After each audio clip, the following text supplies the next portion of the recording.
First round robin of EULCS is now over, and I want to highlight some of the players that have kind of made an impression this week. And the three of us have each picked out our studs and our duds, the players that we think have been doing incredibly well, and the players that we may think have been underperforming. Now, Vedius, I want to start with you. Let's get that stud first. Who do you think was a standout this week? We talked about him earlier. I'm going to talk about him again. It is Senkirks, the mid laner for Splyce. This guy, I feel, has been performing out of his mind recently.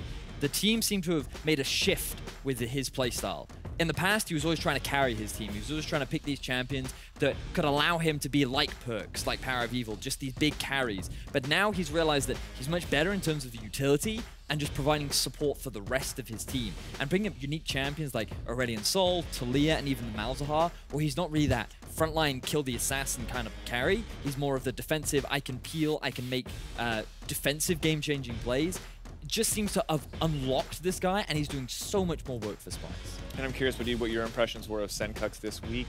Do you think he can still be successful when he doesn't have things like the Malzahar or the Aurelion Sol in his hands? If you are good at pocket pick, of course you are good at just basic things, so he's still good, I think. Definitely fair to say. Now, interesting, Vedius, this was the positive, of course. This is the player you thought underperformed, so let's take a look at your dud. Who was the underperformer? Who was the guy who didn't quite make the cut this week? The underperformer for me this week, it has to be Steelback. As a player, I feel like he has not been living up to the hype that was surrounding him last year at the end of summer.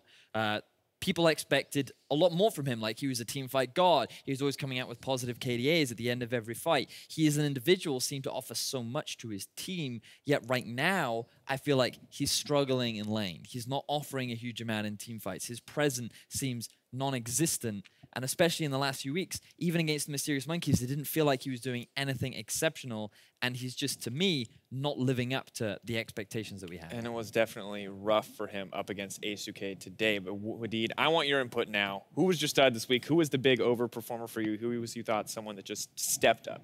I think my stud is Maxlow, because Maxlow actually improved a lot between, like, if you just compare to our Rocket Maxlow and Misfits Maxlow, he just make Misfits as a team. So I think he just performed really well at early game, and also his late game. He know how to rotation. And that means it's really good for Misfits, because Misfits needs some communication as a team. So. Yeah, was definitely good to see. Now, Vedius, you, of course, had really high hopes for Maxlore coming into this season. You wanted the Maxlore Alfara. You talk about it every chance you get in the office. Do you feel like we're starting to see that now? Is this the Maxlore that you expected coming in from day one? It's all more than I expected, right? Because when I did used to cast him back in the day, the level that he's at now is far above and beyond. And it's a pleasure to see what he is doing for the team that he is on. And you heard it from Adid, like his late game macro seems to be a god. And I think there's still development that needs to be done in terms of his early game impact, but as a jungler and what he's doing for his team, his growth has been fantastic to watch. Very good to see. Now, Wadid, we gave a little bit of praise. Now we got to be a little bit critical. Who didn't quite make the cut this week in your book? I think NIP Shug I chose, because actually I think NIP's laners are pretty good, because Nagne and Profis are just veteran player in Korea also, and then Hikyu and Spratle was also good at their teams, so I think they have to make some play. The trigger is jungler, but they didn't. I feels like so. If he can change, maybe NIP will change. All right, well, we'll have to see if that development can be there. Now, it's my turn. Hosts don't always weigh in, but all right, I'm going to give you my stud. And Vedius is going to contest something you said earlier, so feel free to fight me on this. But for me, Mickey X has to be the stud this week. And while you're over there praising Senkirks, and I admit the Malzahar was good, the Aurelion Sol was good, but every single one of those fights, this man, that smug face on his look, he was flaying people, admittedly once through a Blitzcrank hook to get Caitlyn pulled, not as good, but constantly setting up these team fights, constantly making things happen, and for me, he was just a standout performer.